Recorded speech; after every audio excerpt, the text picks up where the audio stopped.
Okay, selamat malam. Okay, saya nak bagi satu tips lah untuk siapa yang ada plan nak beli mesin basuh baru.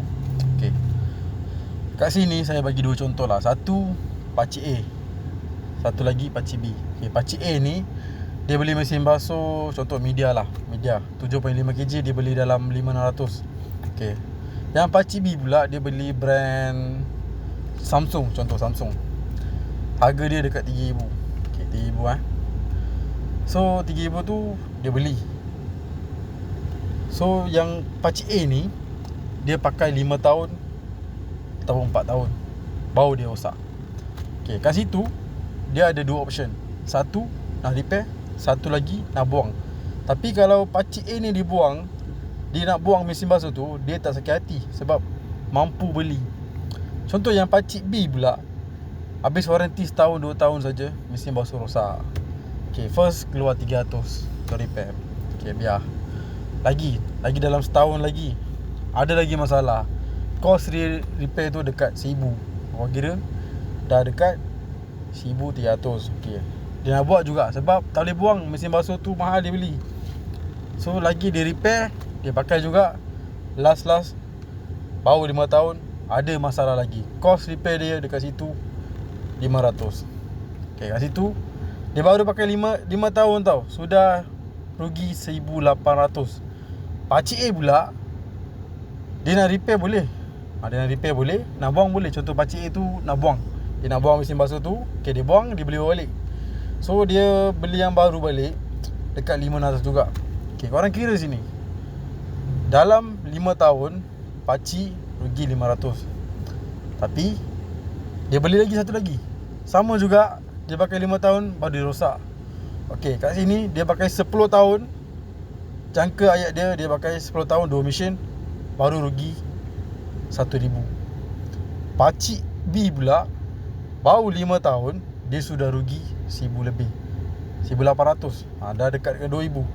Okay, kat sini saya nak cakap, bila korang nak plan beli mesin basuh baru, korang kena kira dulu. Kira bilangan keluarga korang berapa orang. Macam contoh bawah 5 orang, 4 orang, just jangan beli yang besar-besar ke mahal-mahal ke, sebab dia akan cepat rosak. Dia bukan macam zaman dulu punya. Zaman dulu punya 10 tahun, 15 tahun boleh pakai, tak ada masalah. Tapi sekarang punya dia sudah out quality. Habis waranti je mesti rosak punya. Kena beli spare part kat dia. Okay, kat sini kalau bilangan keluarga korang kecil, 5 orang, 4 orang saja, beli 7.5kg. Contoh macam Media, boleh Media, Toshiba, beli macam tu je. So yang jangan beli yang mahal-mahal punya, sebab mahal-mahal punya bukan tahan. Lagi satu, korang jangan terpedaya pula dengan waranti dia. Waranti macam ada juga saya pernah tengok, model tu saya tak nak bagi tahulah. Ada juga dia tulis 20 tahun waranti untuk motor. Konon ada bagi, tapi motor tu takkan rosak. Selain motor, semua akan rosak.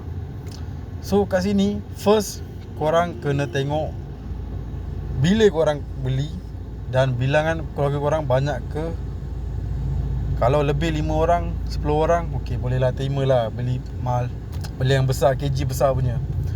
Kalau bilangan keluarga tu tak banyak, just beli yang murah saja.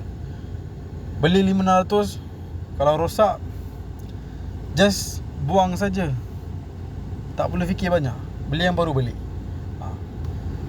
So kalau nak beli yang baru, fikir dulu.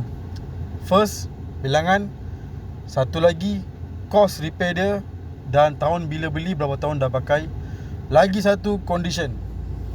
Okay, bila contoh korang panggil technician, suruh dia check condition mesin basuh tu.